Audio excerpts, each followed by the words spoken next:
आपोआप घडत नसते. आता शिवरायांचे व्यक्तिमत्व जर असे कर्तृत्वाच्या अत्युच्च शिखरावर विराजमान झालेले होते तर ते घडण्यामागे नेमके कोणाचे घटक कारणीभूत झाले होते हे समजून घेणे आवश्यक आहे. खरे तर शिवरायांना या सर्व पैलूंशी नीट समजून घेण्यासाठी अनेक गोष्टी समजून घेणे आवश्यक आहे. त्यांच्या काळातील भारतातील आणि विशेषतः महाराष्ट्रातील राजकीय, सामाजिक इत्यादी परिस्थिती समजून घेणे तर आवश्यक आहेच, पण शिवपूर्ण काळातील परिस्थिती समजून घेणे अनिवार्य आहे.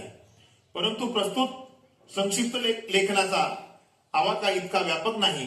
असे असले तरी त्यांना स्वतः त्यांच्या घराण्यातून आई वडिलांकडून कोणता वारसा मिळाला हे समजून घेणे मात्र टाळता येण्यासारखे नाही.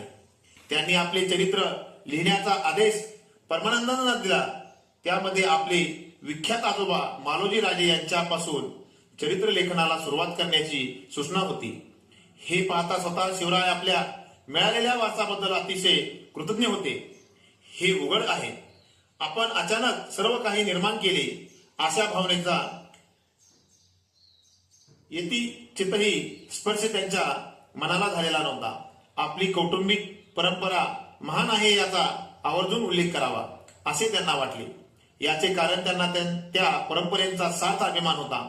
लोकांना आपली ही परंपरा ही कळली पाहिजे असे त्यांना वाटत होते. आता मालोजी राजे अथवा त्यांच्या आधीचे पूर्वज यांच्याकडून शिवरायांना मिळालेला वारसा हा प्रत्यक्ष होता, कालदृष्ट्य काहीसा दृश्य होता. परंतु शहाजी राजे आणि जिजाऊ यांच्याकडून जे संस्कार लाभले ते मात्र साक्षात होते, प्रत्यक्ष सहवासातून लाभले होते, त्यांच्या व्यक्तिमत्वाच्या समग्र स्पर्शातून मिळाले होते. परंतु येथे मनात काही प्रश्न निर्माण होतात.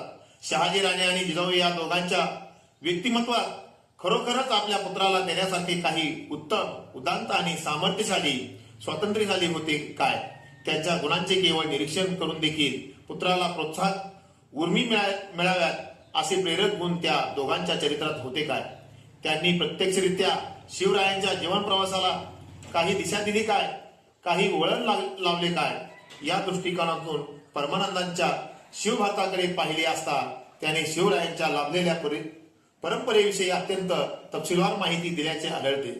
त्याने शिवरायांना लाभलेला मालोजी राजांच्या आधीपासूनचा वारसा सांगितला आहे.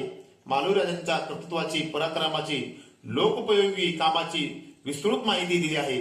त्याचबरोबर शहाजी राजे आणि जिजाऊ यांच्या व्यक्तिमत्वाविषयी विपुल वर्णन केलेले आहे. स्वतः शिवरायांच्या गुणवत्तेचे अनेक पुरावे दिलेले आहेत. अशा प्रकारे